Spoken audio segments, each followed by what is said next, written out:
Kapag mabilis ang ligawan, ang kasunod niyan awayan. So this is what we call love bombing. Alright? So this is red flag.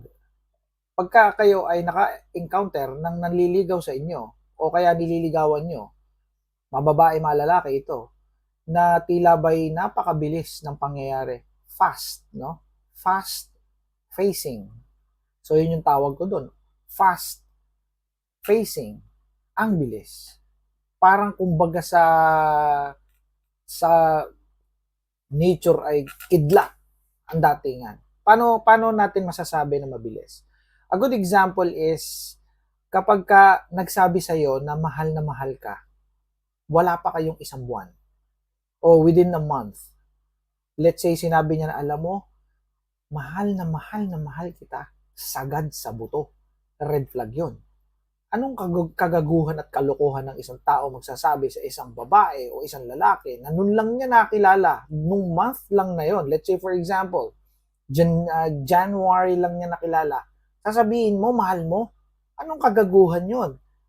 Red flag yon. Tandaan niya. Mas mabuti na ang prevention kaysa yung mapasok ka sa relationship dahil ang kasunod niyan is awayan. Why? Because this is psychology. This is what we call narcissistic cycle or narcissistic abuse cycle. This is narcissistic relationship. Once na na-detect mo to, ibig sabihin, papasok ka na sa relationship ng narcissistic.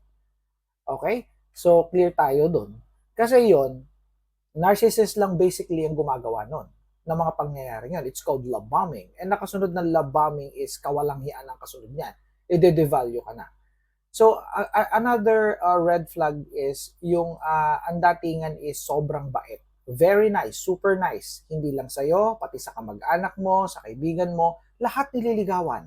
Pati nanay mo, pati tatay mo, pati kapatid mo, nililigawan. Pati kaibigan mo, nililigawan.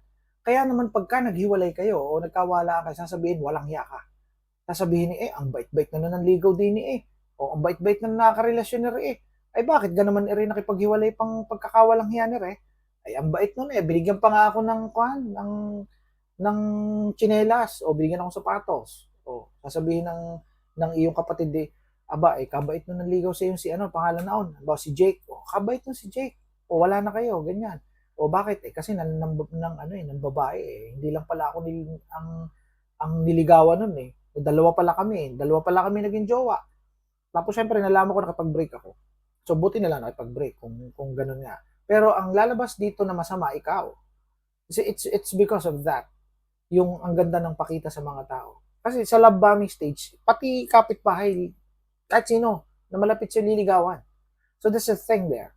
So, once na nakita niyo yung mga gayang pangyayari, ang kasunod niyan, yung mabilis na ligawan, ay awayan. Okay? See you in my next content. Bye for now.